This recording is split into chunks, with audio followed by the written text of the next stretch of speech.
আজ 16ই নভেম্বর।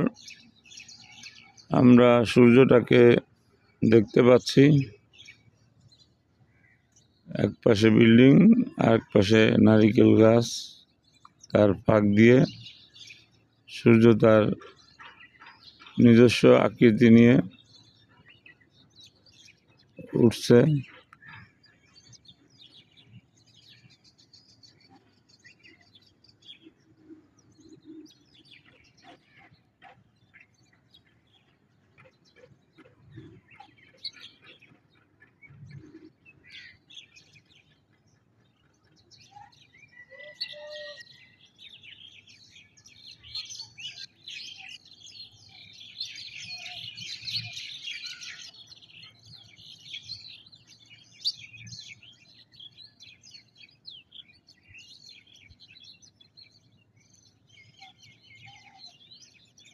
সূর্যটা নারিকেল গাছের উপরে উঠে গেলে আমরা একেবারেই পরিষ্কার সূর্যের নিজস্ব আকৃতিতে দেখতে পাবো ইনশাআল্লাহ।